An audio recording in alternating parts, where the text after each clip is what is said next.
केयूराणि न भूषयन्ति पुरुषं हारान् चन्द्रोज्ज्वला न स्नानं न विलेपनं न कुसुमं नालंकृता मूर्धजा। दोस्तों यूट्यूब चैनल लखन वाली में आप सबका बहुत बहुत स्वागत। आज का न्यू टॉपिक है छंद का ज्ञान।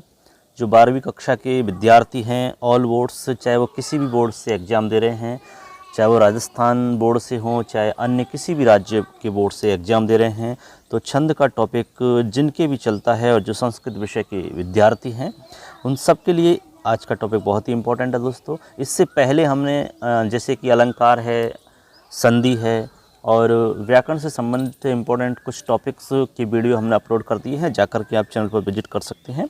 आज का एक टॉपिक रहेगा हमारा छंद का ज्ञान, और इसमें आपको बताएंगे आपके जो पाठ्यक्रम के अंदर जितने भी छंद चलते हैं उनकी संपूर्ण जानकारी आपको बताई जाएगी। जैसा कि आप सबसे पहले हम बात करेंगे छंद क्या है और इससे जुड़ी हुई कुछ महत्वपूर्ण बातें हम आपको बताएंगे। उसके बाद में आपको किस प्रकार के प्रश्न इसमें आते हैं और कैसे आपको आंसर उनका लिखना होता है, जिससे कि आपके नंबर पूरे एकदम अच्छे से मिलें और उसमें बिल्कुल नंबर आपके नहीं कटें, ये आपको जानना है दोस्तों। इसमें सवाल आपका जो छंद से संबंधित सवाल आएगा, तो छंद से संबंधित एक सवाल आ सकता है कि जैसे मान लो कोई भी पंक्ति आपको मिल जाती है और उस पंक्ति के अंदर आपसे कहा जाएगा कि इसमें गणचिन्ह लगाइए। एक प्रकार का सवाल तो ऐसे आ सकता है। दूसरा प्रकार का सवाल आपका आ सकता है कि जैसे मान लो कि अनुष्टुप छंद है, तो आपसे कहा जाएगा अनुष्टुप छंद सा उदाहरणम लिखत, या फिर उसका लक्षण लिखो। या तो छंद का लक्षण पूछा जा सकता है या फिर उसका उदाहरण पूछा जा सकता है। तो इसमें आपको हम बताएंगे कि जैसे कि लक्षण याद करना है, उसका उदाहरण याद करना है और उसको समझना है छंद को। तो उसमें कुछ चीज़ें हैं जैसे कि यति है और इससे संबंधित कुछ सामान्य जानकारी वो आपको समझनी होती है, जिससे कि हर टॉपिक से आपको अच्छे से तैयारी करनी होगी, जिससे कि आपका हर टॉपिक मजबूत हो और हर टॉपिक से आपके नंबर अच्छे आ सकें। तो बस यही हमारा उद्देश्य है और इसी उद्देश्य को हम उद्देश्य करके हमने आपके वीडियो अपलोड किए हैं। चलिए स्टार्ट करते हैं आज का ये वीडियो। पाणिनीय शिक्षा के अनुसार छंद के बारे में क्या बताया गया है, हम पहले स्टार्ट करते हैं यहीं से। पाणिनीय शिक्षा में कहा गया है कि छंदः पादौ तु वेदस्य, ऐसा कहकर के छंद के महत्व को प्रतिपादित किया गया है। मतलब सीधा सा ये हुआ कि छंद जो है, छंदः पादौ तु वेदस्य, यानी कि वेद का पैर माना गया है छंद को। ठीक है, जिस प्रकार एक व्यक्ति बिना पैर के पंगु हो जाता है, उसका मतलब एक लंगड़ा जिस प्रकार हो जाता है, उसी प्रकार से वेद जो है वो हमारा वेद का छंद जो है वो पैर हैं। ठीक है ना। अब इसके बिना आपको पता है कि कितनी इसकी भूमिका है और कितना इसका महत्व होता है। तो पाणिनीय शिक्षा में छंद पादौ तु वेदस्य, ऐसा कह करके छंद के महत्व को और प्रतिपादित किया गया है। छंद शास्त्र के लिए ये प्राचीन नाम प्राप्त होते हैं। यहाँ से भी सवाल पहले आया हुआ था। तो छंद शास्त्र जो है इसके लिए प्राचीन नाम मिलते हैं अलग अलग प्रकार से, जैसे कि छंदो विचिति इसका नाम मिलता है, छंदो विवृति इसका नाम मिलता है, छंदो अनुशासन इसका नाम मिलता है और छंदो नाम इसका नाम मिलता है। तो ये आपके नाम याद रखने हैं कि ये प्राचीन नाम प्राप्त होते हैं छंद शास्त्र के लिए। ठीक है, आगे एक इम्पोर्टेंट याद रखनी है आपको, छंद शास्त्र के प्रणेता कौन हैं। ठीक है, तो ये आपको याद रखना है। आचार्य पिंगल जो हैं उनको छंद शास्त्र के प्रणेता माना जाता है। अब हम बात करते हैं कि छंद है क्या। तो छंद क्या है, इसके विषय में आपको इसमें दिख रहा होगा कि लौकिक वाङ्मये सामान्य नियत वर्णानाम मात्राणाम व नियमबद्धम वाक्य समूहो व छंद शब्देन विधीयते। मतलब सीधा सा ये हुआ कि लौकिक वाङ्मय में सामान्य रूप से नियत वर्ण और मात्राओं, ठीक है, अथवा नियमबद्ध वाक्य समूह जो होता है उसी को छंद शब्द से हम व्यवहार करते हैं, उसी को हम छंद शास्त्र या छंद कहते हैं। मतलब जिसके अंदर कुछ नियत वर्ण या मात्रा या फिर नियमबद्ध कुछ वाक्य का समूह होता है, उसी को हम छंद कहते हैं। ठीक है, अब कैसे होता है वो हम आगे बात करेंगे। जिसके सुनने से, या फिर आप ऐसे मान सकते हो और भी इसके बारे में आप जान सकते हैं कि जिसके सुनने से श्रोताओं का चित्त आह्लादित होता है या जो श्रोताओं के चित्त को आकर्षित करता है उसे छंद कहते हैं। देखो दोस्तों, छंद को सुन करके हर किसी का मन आकर्षित हो जाता है, मन प्रसन्न हो जाता है, आनंदानुभूति की अनुभूति होती है दोस्तों। अभी हम आपको कुछ उदाहरण प्रस्तुत करेंगे तो आपको अच्छा लगेगा और आप जब भी गाएंगे तो सुनने वालों को बहुत ही सुंदर लगेगा। छंद शास्त्र में 10 अक्षर माने जाते हैं जिससे यह संपूर्ण वांग्य में व्याप्त होता है। अब आप सोच रहेंगे कौन से हैं, तो आप स्क्रीन पर देख पा रहे हैं म, य, र, स, त, ज, भ, न, ग और ल। ग से मतलब गुरु होता, ल से मतलब लघु होता है। आप ऐसे मान सकते हो कि जैसे हमारे इसमें गण चिन्ह होते हैं और जो गण समूह होते हैं, यानी कि कुल गण, इसमें हम 8 गणों की बात करते हैं। य माता राजवाहन सलगा, तो यह माता राजवाहन सलगा से आप इसमें मान लीजिए कंप्लीट आपके 10 हैं उसके अंदर, तो 10 अक्षर माने जाते हैं, तो इसमें गुरु लघु भी शामिल हो जाता है। अब हम बात करते हैं छंदो भेद, यानी छंद के भेद जो कौन कौन से होते हैं उनकी हम बात करेंगे। तो दोस्तों छंद के जो भेद होते हैं वो 2 प्रकार से प्रतिपादित किया गया है, यानी कि छंद के 2 भेद माने गए हैं। एक तो वर्ण छंद वृत्तम वा और मात्रिक छंद जाति वाह, यानी कि एक तो वर्णिक छंद जिसको हम वृत्त भी कहते हैं और दूसरा मात्रिक छंद जिसको जाति नाम से भी जानते हैं। तो आपको ये याद रखना है कि छंद के 2 भेद हैं, वर्णिक छंद और मात्रिक छंद। वर्णिक छंद को वृत्त भी कहते हैं और मात्रिक छंद को जाति नाम से भी जानते हैं। आगे हम बात करते हैं इसमें कुछ इसके शाब्दिक शब्द होते हैं, जैसे कि पाद। तो पाद क्या होता है दोस्तों, इसमें आपको कहा गया है कि गेह पादस चतुर्थांशा, मतलब छंद का चतुर्थ भाग जो होता है वो पाद होता है। प्रत्येक छंद पादों में या फिर चरणों में विभक्त होता है। पाद का मतलब यहाँ चरण है, क्योंकि हम जानते हैं कि कोई भी छंद आपने देखा होगा वो कुछ पंक्तियों में विभक्त होता है, उन्हीं को हम पाद या चरण कहते हैं। प्रत्येक छंद में 4 चरण होते हैं। वर्ण वृणोति वाङ्मयमिति वर्ण तदेव क्षरणरहित धर्मत्वात् अक्षरमपि कथ्यते। अर्थात मतलब ये हुआ कि वर्ण हम सब जानते ही हैं। वर्ण का यहाँ पर वर्ण को अक्षर के नाम से भी यहाँ पर कहा जाता है, उसी गुणधर्म उसके अंदर होते हैं। तो वर्ण का मतलब अक्षर, इसे आप समझ सकते हैं एक सामान्य सी जानकारी के हिसाब से, और अक्षर का मतलब क्षय रहित धर्म होता है। ठीक है, वो अक्षर है, जिसका कभी क्षर नहीं होता है वो अक्षर है। इस छंद शास्त्र में एकस्मिन् काले उच्चार्यमाण शब्दांश एवं अक्षरमिति निगद्यते, यानी कि छंद शास्त्र के अंदर एकस्मिन् काल में यानी एक ही समय में उच्चार्यमान जो शब्दांश होता है वही अक्षर कहलाता है। यही आप समझेंगे अक्षर का मतलब। अब मात्रा क्या है इसके बारे में हम बात करते हैं। मात्रा का मतलब होता है वर्णानाम उच्चारण कालो मात्रा इत्युच्यते सा मात्रा त्रिविधा, यानी कि वर्णों के उच्चारण काल को मात्रा कहते हैं। एकदम सिंपल सी बात है। अब जो वर्णों का उच्चारण काल मात्रा जिसको हम कहते हैं वो मात्रा भी 3 प्रकार की होती हैं। एक तो ह्रस्व, दीर्घ और प्लुत। तो ह्रस्व का मतलब एक मात्रिक ह्रस्व होता है, द्विमात्रिक दीर्घ होता है और त्रिमात्रिक को प्लुत कहते हैं। तो ये कुछ सामान्य सी जानकारी इसमें जो है वो है छंद शास्त्र लघु गुरु की संख्या। अब छंद शास्त्र में दोस्तों ये बहुत ही इम्पोर्टेंट है, क्योंकि जब आप गणचिन्ह नहीं लगा पाओगे तब तक आप छंद का पता भी नहीं लगा सकते। क्योंकि एक सवाल तो आपका गणचिन्ह लगाने के लिए भी आता है, तो गणचिन्ह लगाना भी हमें आना चाहिए। उस गणचिन्ह लगाने से पहले कुछ चीज़ें हैं जो हमें जाननी हैं, वो हैं जैसे कि लघु गुरु के बारे में जानकारी प्राप्त करना। अब गुरु के विषय में आपको कुछ चीज़ें ज़्यादा ध्यान में रखनी होंगी। जैसे लघु की हम बात करते हैं तो यह छंद शास्त्रे ह्रस्व संज्ञो स्वर लघु संज्ञो भवति, यानी कि इस छंद शास्त्र में जो ह्रस्व संज्ञक स्वर हैं वही लघु संज्ञक होते हैं। जैसे कि अ, ई, उ, री, लृ, ये 5 जो आप स्वर देख पा रहे हैं ये लघु संज्ञक हैं। अब गुरु संज्ञक की हम बात करें हैं तो दीर्घ संज्ञा स्वर गुरु कथ्यते, जो दीर्घ स्वर होते हैं वही गुरु स्वर के नाम से जानते हैं, उन्हीं को हम गुरु कहते हैं। जैसे कि आ, ई, उ, री, ए, ओ, ऐ, औ, ये आप 8 देख पा रहे हैं। ठीक है, अब बात ये आती है कि गुरु किस किस स्थान पर माना जाएगा। जब आप गणचिन्ह लगाओगे तो आप गुरु कहाँ कहाँ पर मानोगे, तो उसके लिए हमने एक डायग्राम बनाया है, जैसे कि आपको इसमें दिख रहा होगा स्क्रीन पर। तो गुरु तो कहाँ कहाँ पर गुरु होता है ये आपको थोड़ा समझने की बात है। श्लोक है इसका, सानुस्वारश्च दीर्घश्च विसर्गी च गुरु भवेत्, वर्ण संयोग पूर्वश्च तथा पदांत गोपिवा। मतलब ये हुआ दोस्तों कि सबसे पहले सानुस्वारम यानी अनुस्वार युक्त वर्ण दीर्घ होता है। ठीक है, जैसे स्क्रीन में दिख रहा होगा आपको।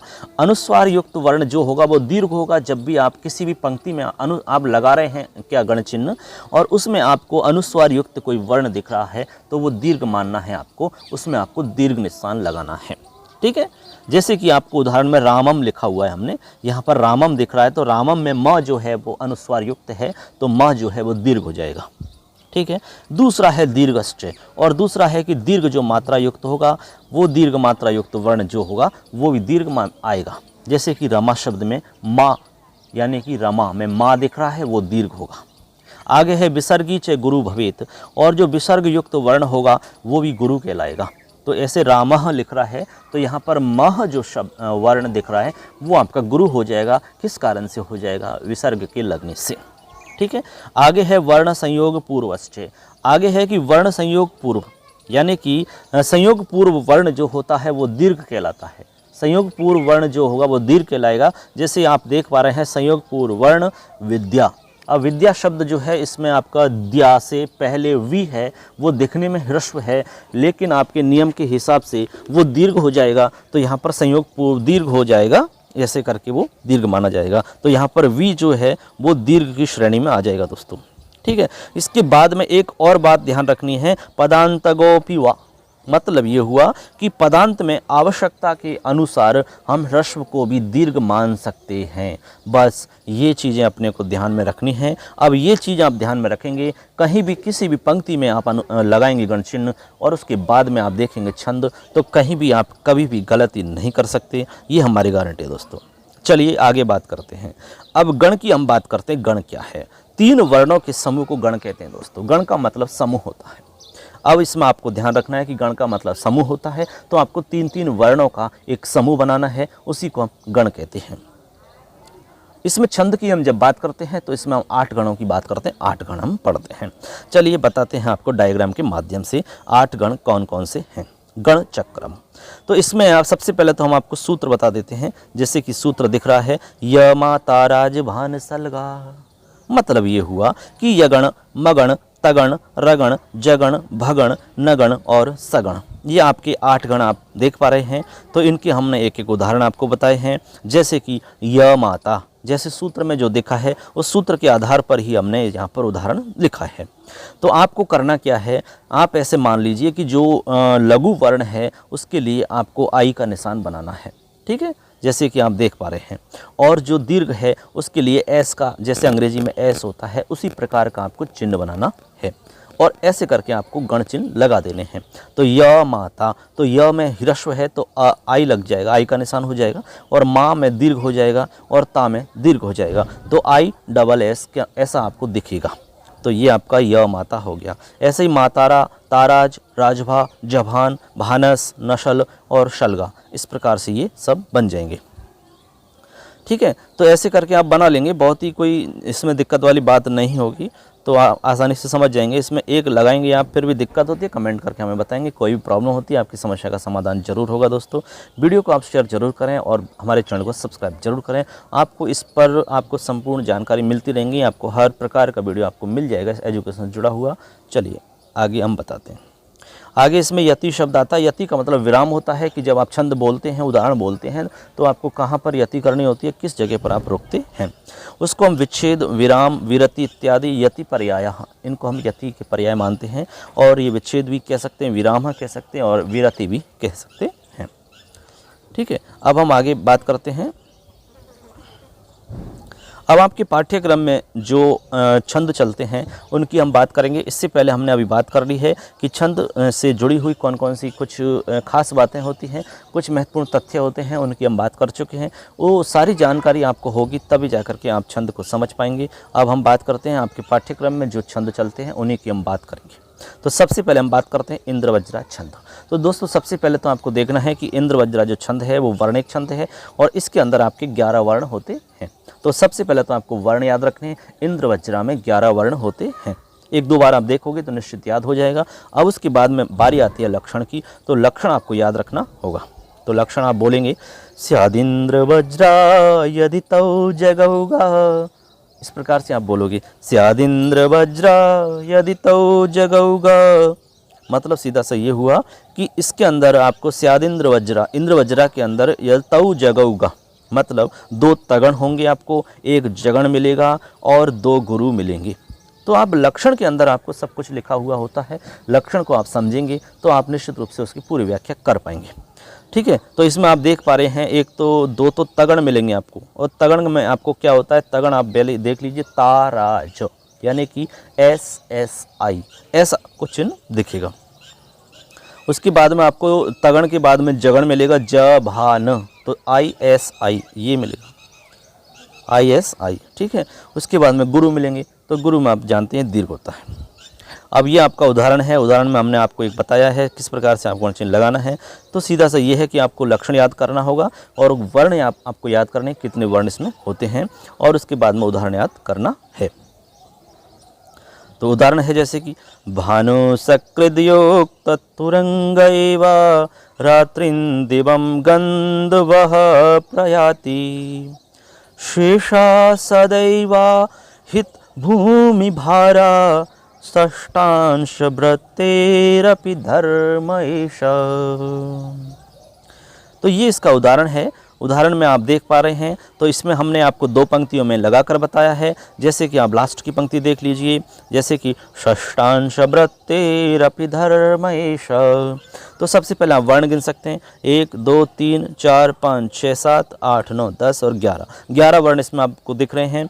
आप गण चिन्ह आप इसमें लगा कर हम बता देते हैं। जैसे कि श दिख रहा है, लेकिन आपको ये श जो दिख रहा है लघु दिख रहा है, लेकिन ये दीर्घ कैसा हो गया दोस्तों, तो हमने नियम बताया था कि संयुक्त वर्ण से पूर्व का वर्ण जो होगा वो दीर्घ हो जाएगा। तो यहाँ पर जो आधा श और ठ दिख रहा है षष्ठांश, तो इसकी वजह से श दीर्घ हो जाएगा, और जो ठ है वो ऑलरेडी दीर्घ है ही, और श लघु है तो आपका SSI बन जाएगा।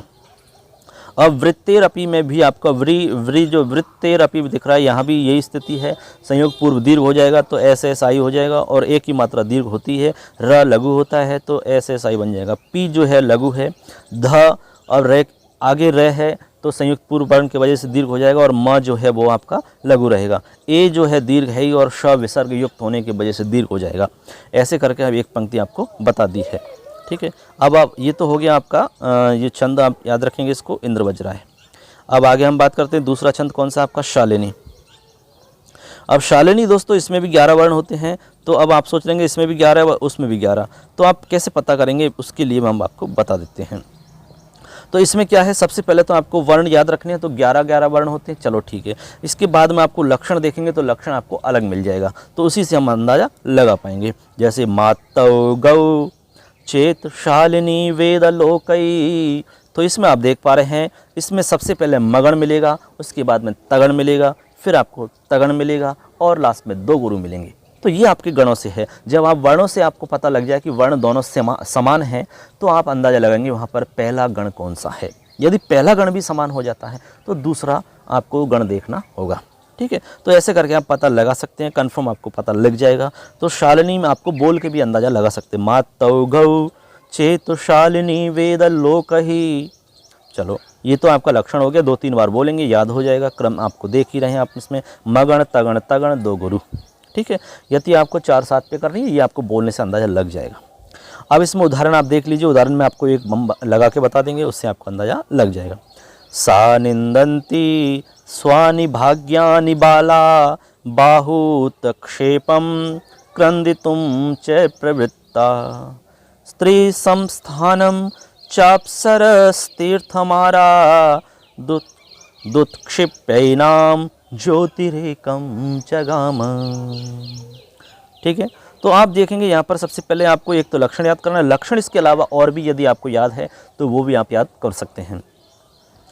ये तो हमने एक आपको समझाने की दृष्टि से, और जो सरल उदाहरण है वो आपको हमने बताने की कोशिश की है। तो आप इसमें देखेंगे, इसमें एक हमने लगा के बताया है, जैसे कि दुत्क्षिप्यैनाम ज्योतिरेकम जगाम। तो यहाँ पर देखेंगे दू और दुत, तो आपको देख रहे हैं कि संयुक्त पूर्ण वर्ण की वजह से दू यहाँ पर दीर्घ हो जाता है। क्षिप्यैनाम, तो यहाँ पर प जो है आधा दिख रहा है, और इससे पहले का वर्ण जो होगा क्षि वो दीर्घ दिखेगा, तो ऐसा हो जाएगा। आई में आई की मात्रा वो दीर्घ ही है। नाम दिख रहा है तो वो दीर्घ ही है। ज्योति में आपको जो है वो ती है। इसमें ध्यान रखना, जितने भी आपके हलंत वाले वर्ण हैं उनकी काउंटिंग होती नहीं है। ती जो है वो लघु है, और रे की मात्रा देखिए दीर्घ है, और क में अनुस्वार है इसलिए दीर्घ है। ज लघु है, गा दीर्घ है, और माँ दोस्तों लघु होता है। लेकिन आपको ध्यान में रखना है, हमने बताया था कि पाद के अंत में आवश्यकता के अनुसार लघु को दीर्घ माना जा सकता है। तो यहाँ पर हमें आवश्यकता दीर्घ की है, तो हम यहाँ दीर्घ मान लेंगे। इस प्रकार से ये आपका हो जाएगा।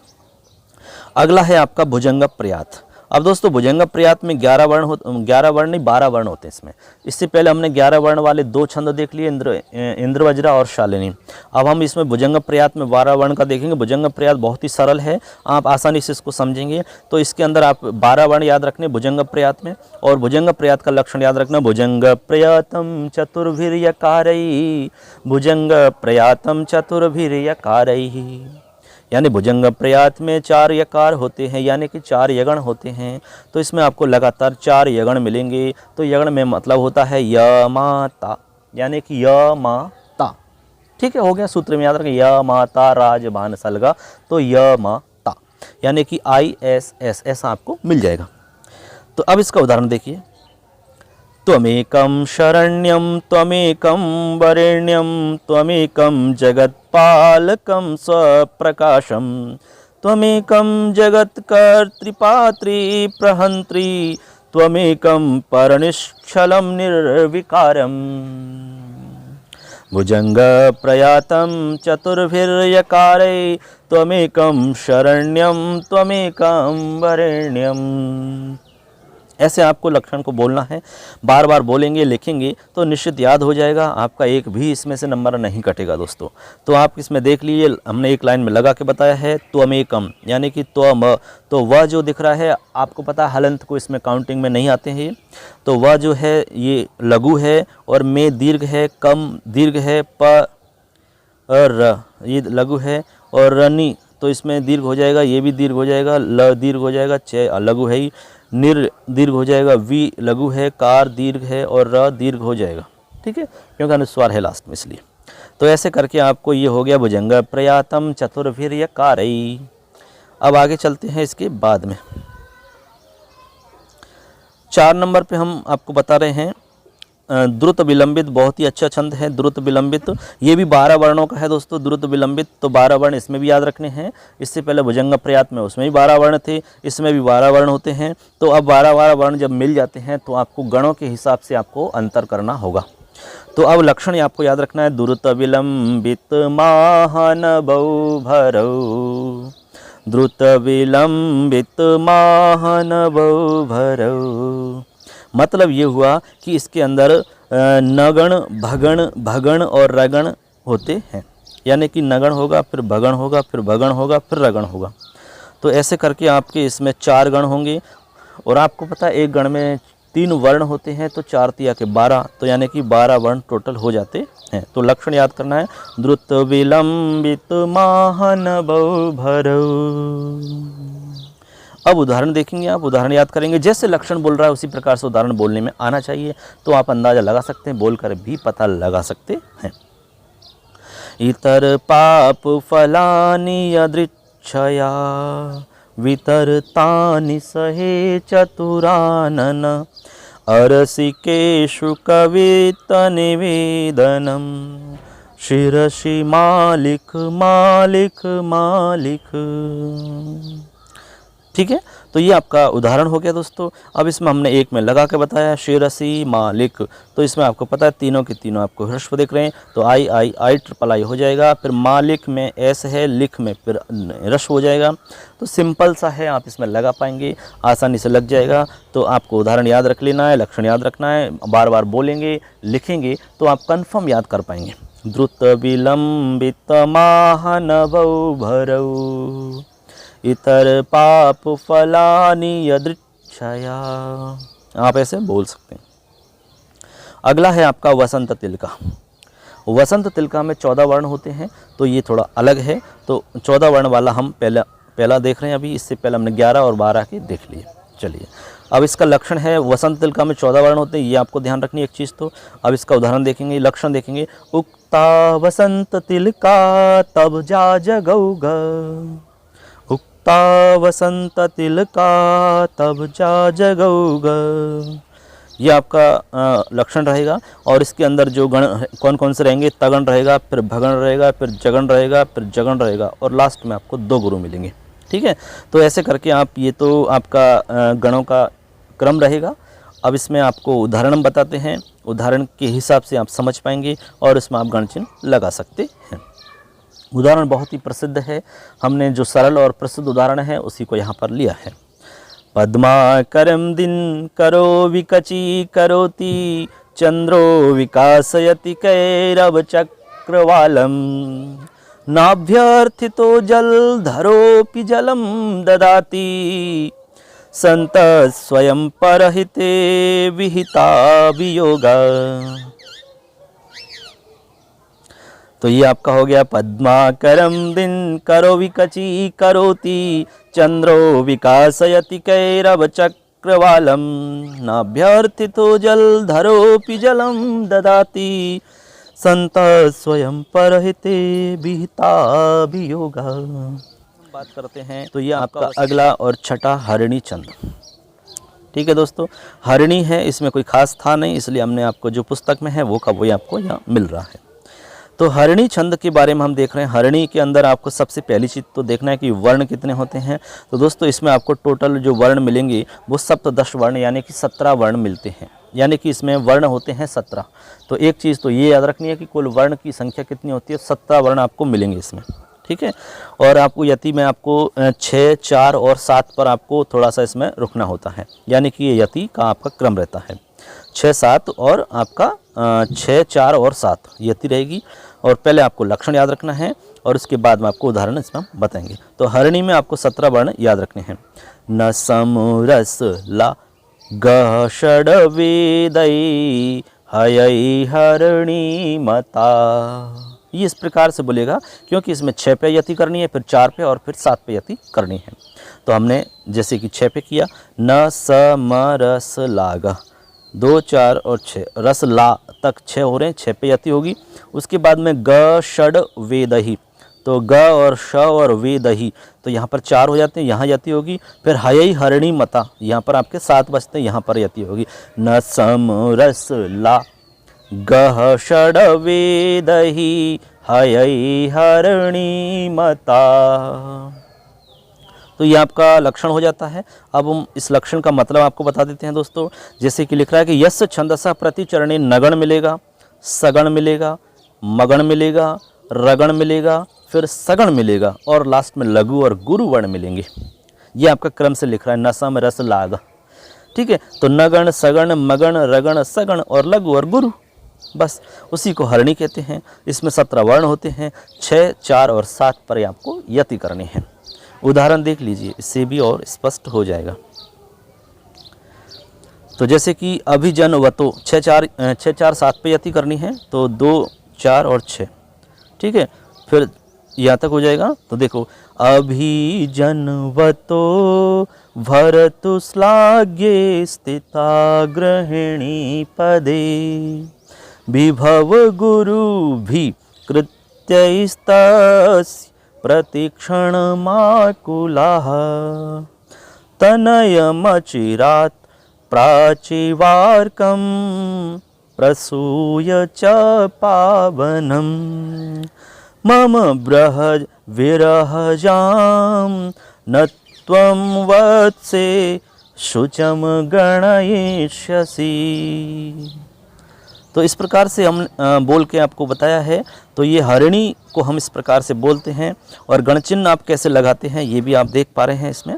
तो नगण पहले लगाना है। तो नगण का मतलब दोस्तों तीनों ही इसमें लघु वर्ण आपको मिलेंगे स्टार्टिंग में। तो अ लघु है, भी लघु है और ज लघु है। तो अ भी ज लघु हो गया। फिर नगण जो न मिल रहा है न व तो न लघु है, व लघु है और तो जो है दीर्घ है। तो आपको डबल आई एस बन रहा है, तो ये आपका सगण बन गया। उसके बाद में आप देख रहे हैं भर्तुहु। तो भर्तु में जो भा है दिखने में लघु है लेकिन संयुक्त पूर्ण वर्ण दीर्घ होता है, इस वजह से दीर्घ हो जाएगा। और तुह दीर्घ है ही। श्लाघ्य में यही ला दीर्घ हो गया, ये दीर्घ हो गया। स्थिता में लघु और दीर्घ हो गया। गृहिणी में इसी प्रकार से हो जाएगा। तो ऐसे करके आप ये बना लेंगे, पूरा का पूरा कंप्लीट हो जाएगा।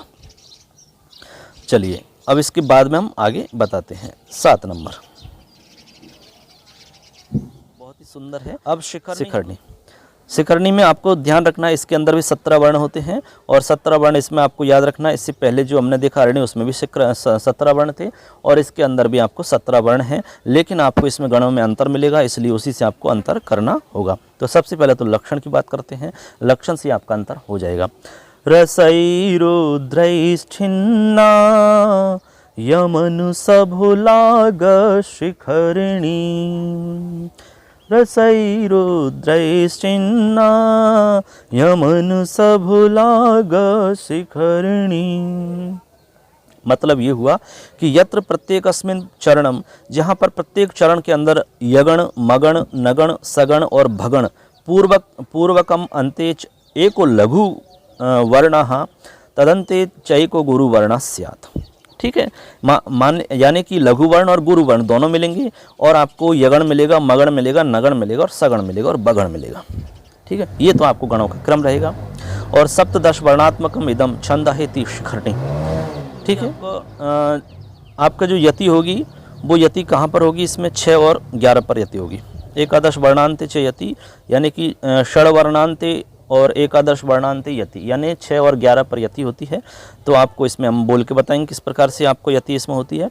तो पहले तो आपको छंद का लक्षण देख ली। रसैरुद्रैश्छिन्ना यमनुसभुलाग शिखरिणी, पृथिव्यां पुत्रास्ते जननी बहवा सन्ति सरला, परम तेषां मध्ये विरल तरलोहम तव सुतः, मदीयो यमत्यागः समुचितमिदं नो तव शिवे, कुपुत्रो जायेत क्वचिदपि कुमाता न भवति।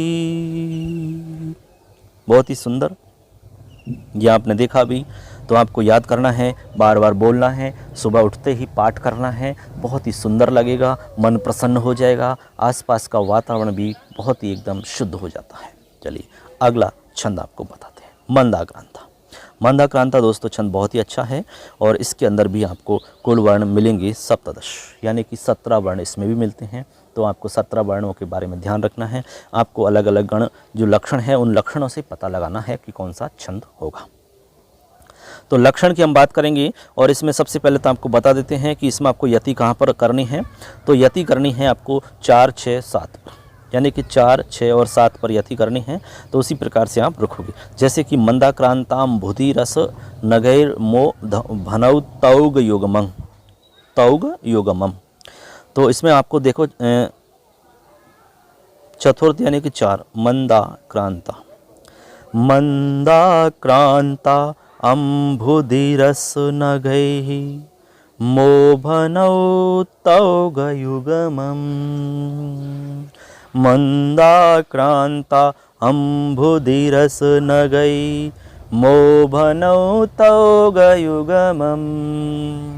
ये आपका लक्षण हो गया, मंदाक्रांताम्भुधिरस नगैः मोभनौ तौगयुगमम्।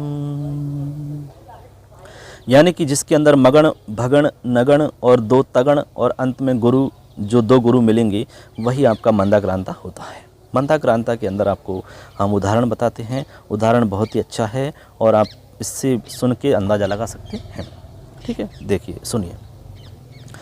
अध्याक्रांता वसते रमुनाप्याश्रमे सर्वभोगे, रक्षायोगाद् दयमपि तपः प्रत्यहं सञ्चिनोति, अस्यापीद्यां स्पृशति वशिनः चारणद्वन्द्वगीतः, पुण्यशब्दो मुनिरिति मुहुः केवलं राजपूर्वः। तो ये आपका लक्षण हो जाता है, वो उदाहरण हो जाता है दोस्तों।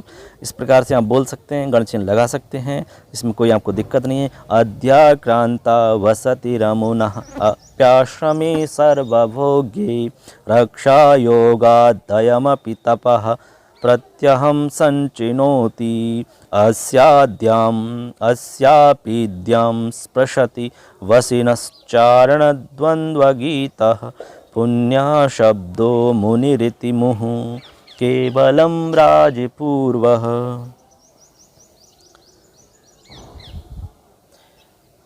अगला है आपका, बहुत ही सुंदर है। अब तक जितने भी छंद हमने पढ़े उन सबसे सुंदर छंद यही है। तो शार्दूल विक्रीडितम देखिए दोस्तों, इसके अंदर आपको सबसे पहले तो हम बताते हैं कि वर्ण इसमें आपको एकोनविंशति यानी कि 19 वर्ण आपको ध्यान रखने, 19 वर्ण इसमें होते हैं। शार्दूल विक्रीडितम, सबसे पहले लक्षण की बात करेंगे, उसके बाद में हम उदाहरण बताएंगे। इसमें यति जो होगी वो 12 और 7 पर यति होगी दोस्तों, ठीक है। यानी कि इसमें द्वादश वर्णे और सप्त वर्णे च विरामो भवति, यानी कि यति होती है। सूर्यास्वैर्यदिमः सजौ सततगा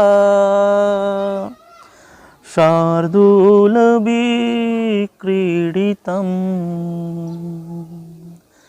12 और 7 पर यति भवति, 12 और 7 पर यति भवति। सूर्यास्वैर्यधिमः सजौ सततगा शार्दूलविक्रीडितम्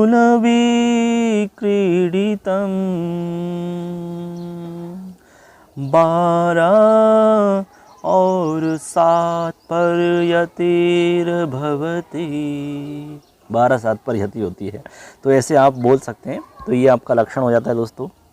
लक्षण में साफ साफ लिखा है कि यस्मिन छंदसि सर्वेषु पादेषु क्रमशः मगण, पहला सगण, दूसरा, तीसरा जगण, उसके बाद में फिर सगण, उसके बाद में 2 तगण और अंत्य च गुरुवर्ण स्यात्, और अंत में गुरुवर्ण मिले, उसी को शार्दूल विक्रीडितम नाम छंदः। शार्दूल विक्रीडितम छंद कहते हैं। इसमें एकोनविंशति 19 वर्ण होते हैं और 12 और इसमें 7 पर यति होती है। ये आपका कंप्लीट इसमें लक्षण की जानकारी हो जाती है। अब उदाहरण देखिए, बहुत ही सुंदर उदाहरण है दोस्तों। चलिए। केयूराणि न भूषयन्ति पुरुषं हारान् चन्द्रोज्ज्वला न स्नानं न विलेपनं न कुसुमं नालंकृता मूर्धजा वार्णिका समलंकरोति पुरुषं या संस्कृता धार्यते क्षीयन्ते खलु भूषणानि सततं वाग्भूषणं भूषणम्। बहुत ही सुंदर उदाहरण है। आपने सुना तो आप अच्छे से याद करेंगे और इसको गाएंगे, बहुत ही अच्छा लगेगा, मन प्रसन्न हो जाएगा। ठीक है। केयूरानि न भूषयन्ति पुरुषं हारान् चन्द्रोज्ज्वला न स्नानं न विलेपनं न कुसुमं नालंकृता मूर्धजा वाण्येका समलंकरोति पुरुषं या संस्कृता धार्यते क्षीयन्ते खलु भूषणानि सततं वाग्भूषणं भूषणम्। अंतिम के अनुसार छंद सृगधरा। सृगधरा छंद दोस्तों, अब तक जितने भी छंद हमने पढ़े उनमें सबसे ज़्यादा वर्ण सीमा होते हैं, यानी कि इसमें आपको टोटल 21 वर्ण मिलेंगे। कितने? 21। ठीक है। अब इसमें पहले तो 21 वर्ण आपको ध्यान में रखने हैं, और यति की बात करें तो इसमें 7-7 पर यति होती है। ठीक है। 7-7 पर प्रति सप्तमी वर्णे यति भवति, तो इसका मतलब इसमें 3 जगह यति होगी आपकी, 7-7-7। ठीक है। अब इसमें आप देखेंगे सबसे पहला लक्षण, जैसे कि लक्षण आप देख पा रहे हैं। लक्षण को आप बोलेंगे मृभनैर्यानाम त्रयेण त्रिमुनियतियुता सृगधरा कीर्तितेयम्। मृभनैर्यानाम त्रयेण त्रिमुनियतियुता सृगधरा कीर्तितेयम्। यस्य छन्दसः प्रतिचरणं क्रमशः मगण रगण भगण नगण त्रया यगणाश्च युक्ता भवति तच्छन्दः सृगधरा कथितः। 21 वर्णात्मके अस्मिन् छन्दसि प्रति सप्तमे वर्णे यति भवति, यानी कि इस छंद के अंदर प्रति चरण में मगण मिलेगा, रगण मिलेगा, भगण मिलेगा, नगन मिलेगा और 3 यगण मिलेंगे। ठीक है, उसी को स्रगधरा कहते हैं। 21 वर्ण आपको मिलते हैं और 7 पर यति होती है। ये आपको ध्यान में रखना है। जैसे मृभनैर यानाम त्रयेण 7 हो गए, 1 2 3 4 5 6 7 7 हो गए। फिर त्रिमुनि यति युता 1 2 3 4 5 6 7 7 हो गए। फिर स्रगधरा कीर्तितेयम 7 हो गए। तो मृभनैर यानाम त्रयेण त्रिमुनि यति युता स्रगधरा कीर्तितेयम 3 जगह यति हो गया। अब उदाहरण देखिए, बहुत ही प्रसिद्ध उदाहरण है। अभिज्ञान शाकुंतलम का ये आपका मंगलाचरण है, बहुत ही प्रसिद्ध है। या सृष्टिः स्रष्टुराद्यः वहति विधिहुतं याह वीर्याच्युहोत्री ये द्वे कालं विधत्तः श्रुतिविषयगुणा या स्थिता व्याप्य विश्वं या माहुः सर्वबीज प्रकृतिरिति ययः प्राणिना प्राणवन्तः प्रत्यक्षाभिः प्रपन्नः स्तनुभिरवतु वस्ताभिरष्टाभिरीशा वस्ताभिरष्टाभिरीशः। तो दोस्तों, ये आपने देखा अभी स्रगधरा छंद। आपको हमने छंद की कंप्लीट जानकारी दी है। दोस्तों, आपका ये पूरा पाठ्यक्रम छंद का हो चुका है। इसमें आपको किसी भी प्रकार की समस्या होती है तो आप कमेंट करके ज़रूर बताएं, और आपको वीडियो कैसा लगा ये कमेंट करके हमें ज़रूर से ज़रूर बताना है। दोस्तों, अपने दोस्तों को भी शेयर करना है, और चैनल को सब्सक्राइब अभी तक नहीं किया दोस्तों तो एक छोटा सा काम ज़रूर करेंगे, चैनल को सब्सक्राइब करें, क्योंकि इस पर आपको सब कुछ उपलब्ध होता रहेगा। संस्कृत से जुड़ी हुई हर जानकारी आपको मिलती रहेगी। दोस्तों, आगे भी आप जब भी आप कुछ भी तैयारी करोगे तो उससे जुड़ी जानकारी भी आपको इस पर उपलब्ध होती रहेगी। सब कुछ निःशुल्क आपको इस पर मिलेगा। दोस्तों, तो आपको कहीं ना कहीं लाभ हो, आपके लिए कहीं ना कहीं हित, आपके लिए उपयोगी ये चीज़ साबित हो, यही हमारा उद्देश्य है। दोस्तों, चलिए मिलते हैं अगले वीडियो के साथ। तब तक के लिए जय हिंद, जय तु भारतम, जय तु संस्कृतम। आप सुन रहे मैं आप सबका दोस्त लखनलाल माली करौली।